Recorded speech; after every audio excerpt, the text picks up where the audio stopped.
La peine de mort, les délits qui peuvent y conduire et surtout ce que les Africains pensent de cette sanction. Mesdames, Messieurs, vous regardez l'info du jour.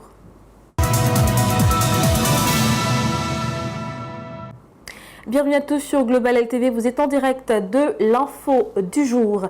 La peine capitale continue de faire loi dans plusieurs pays dans le monde. De l'Amérique à l'Afrique passant par l'Asie, les défenseurs du droit à la vie ne sont toujours pas parvenus à abolir cette sanction. Voici donc quelques pays dans le monde où sont encore pratiquées la peine de mort. C'est un élément que signe Carincom, notre journaliste en herbe. La peine capitale est une sentence extrême contre une personne reconnue coupable d'un crime grave. Des résultats d'études montrent en moyenne 2428 condamnations à mort dans environ 52 pays issus de divers continents en 2023, a déclaré Amnesty International. On peut citer entre autres l'Afrique subsaharienne procédant des condamnations en Somalie, au Ghana, au Kenya, au Libéria et au Zimbabwe. Aux États-Unis, et dans les archipels tels que la Guyane, Trinité et Tobago.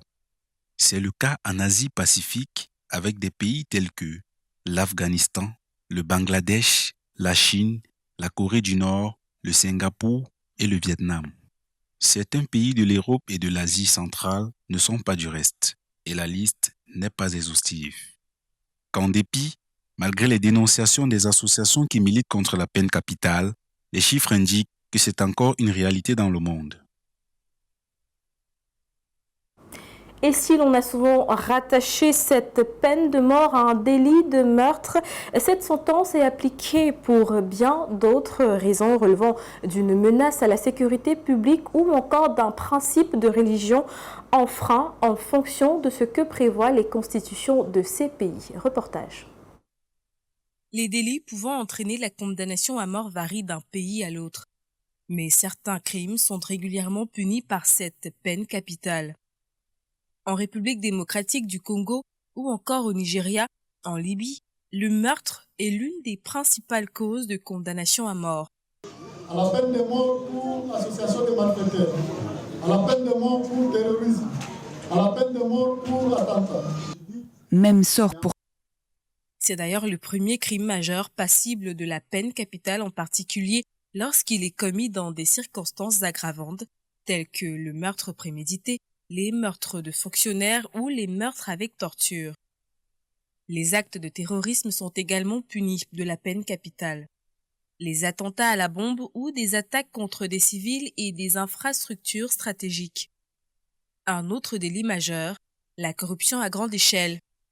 Dans des pays comme le Nigeria, des responsables gouvernementaux impliqués dans les détournements de fonds publics massifs peuvent se voir condamnés à la peine capitale, notamment lorsque ces actes mettent en danger l'intégrité de l'État ou causent des pertes humaines. Dans les pays appliquant la charia comme le Soudan ou la Somalie, des infractions comme le renoncement à sa foi religieuse ou le blasphème, insultes à des figures religieuses peuvent également entraîner la peine capitale. Ils sont nombreux ces délits condamnables de la peine de mort, encore pratiqués dans plusieurs pays d'Afrique, même si certaines ONG militent pour son abolition. Et quelle est donc l'utilité de la peine capitale alors que nous sommes rendus en 2024? Elle garde son pesant d'or pour ses défenseurs tant elle met hors d'état de nuire les délinquants dangereux. Une disposition que ne partagent pas pour autant tous les Africains. Colin Bekata nous fait le point dans cet élément. La conscience publique exige la peine capitale dans l'intérêt que justice soit faite. C'est comme un sentiment naturel chez l'homme qui serait blessé si l'égalité entre la peine et le crime n'était pas respectée. Le plus grand crime étant le meurtre, la plus grande peine selon cette conscience doit être la mort. Les promoteurs de celle-ci la trouvent nécessaire tant elle défend la société contre certains criminels dangereux qui foulent au pied le caractère sacré de la vie humaine. Elle est indispensable, selon eux, pour assurer la sérénité du bien des gens. La condamnation à mort est aussi perçue comme une nécessité avec la montée du terrorisme. Pourtant, elle ne fera pas l'unanimité aussi longtemps qu'il y aura des défenseurs du droit à la vie. Dire qu'aujourd'hui, c'est un moyen efficace pour pouvoir dissuader les gens. Je dirais plutôt que c'est plutôt un recul historique selon le droit international des droits de l'homme. Parce qu'à mon humble avis, pour ceux-là, par exemple, qui sont dans ces domaines, je peux parler du domaine juridique, et diront que ça, c'est plutôt une violation du droit. Parce que ça viole un principe fondamental du droit qui est le droit à la vie. Encore qu'il faut s'interroger sur la mesure dans laquelle elle a dissuadé jusqu'ici des criminels incorrigibles. Oui, la vie fut-elle celle d'un brigand endurci, en somme n'a pas de prix, tout comme celle de ses potentielles victimes. Si la peine capitale présente des vertus, elle n'enlève en rien le caractère sacré de la vie. Et sur le sujet de la peine capitale, la question a été posée à plusieurs Africains dans une métropole africaine. Et les réactions, pour la plupart, étaient en faveur de cette sentence qui, pour plusieurs, correspond à une justice rendue aux personnes sans scrupules. Écoutons-les au micro de Blandine Djinka et Richard Biqueux. En fait, je pense que c'est une très bonne idée pour les délinquants. Ça pourra un peu ralentir le banditisme et tout. Il faudrait mieux qu'on diminue ce phénomène-là. Donc c'est très important, c'est une très bonne idée. Parce qu'il y a des crimes, à mon avis, qui doivent avoir un châtiment qui mérite la peine de mort.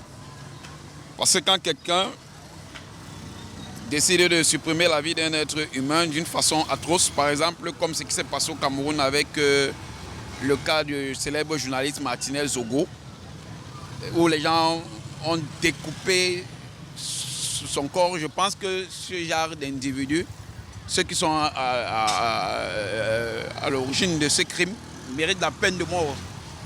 Donc je pense que la peine de mort, ça passe, et ça peut dissuader certaines personnes à commettre ce genre. Ça ne va pas empêcher, mais ça peut quand même décourager beaucoup quand ils voient le sort qui est réservé à des gens qui commettent un certain nombre de crimes.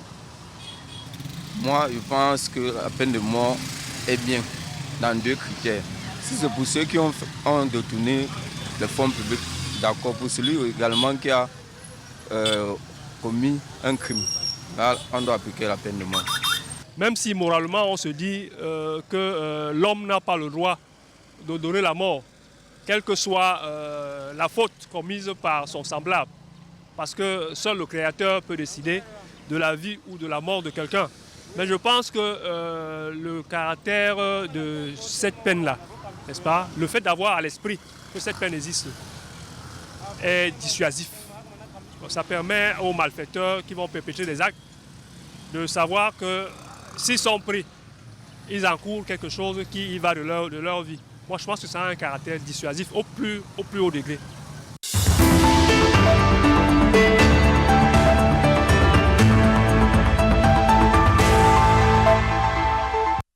Dans notre bonus de l'info, le championnat de handball d'Afrique se déroule à Kinshasa, la capitale de la République démocratique du Congo. Outre le trophée de la première place convoitée par les pays en compétition, l'autre enjeu reste donc les 4 premières places qualificatives pour le champion du monde 2025. John Gong fait le point. Exciting action continues at the 2024 African Women's Handball Championship in Kinshasa. The 26th African Women's Handball Championship currently underway in the bustling capital of the Democratic Republic of Congo delivered a thrilling day of matches on Thursday, 28th of November 2024. With national pride and qualification for the 2025 World Women's Handball Championship on the line, teams battled fiercely in the group stage. In Group A, Congo showcased dominance with a convincing 37-20 win over Kenya. Today, we've played against Senegal, and I didn't expect the results because the game was a bit tough, but we tried our best. Yeah, that is it. For the next match? I think we are going to do our best because today was our first match and it has been a bit challenging. But the next match we are going to do better. Meanwhile, Senegal demonstrated their strength with an emphatic 37-22 victory over Cape Verde, further solidifying their position as a team to watch. Egypt also secured an impressive 28-19 win against Algeria. Group B saw Angola continue their reign as handball giants, crushing Uganda 46-11 in a one-sided encounter. In a nail-biting contest, Tunisia and Guinea ended in a hard-fought 28-28 draw, keeping both teams in contention. Elsewhere, Cameroon edged out host nation DR Congo in a dramatic 25-23 victory, leaving the home crowd yearning for a comeback. The championship continues through the 7th of December 2024, with teams vying not only for the continental crown, but also for one of 4 coveted spots at the World Championship next year. C'est donc la fin de cette édition de l'Info du jour, mesdames et messieurs. Merci d'avoir suivi. Passez un excellent week-end en compagnie des programmes de Global TV, la meilleure chaîne panafricaine. Bonsoir.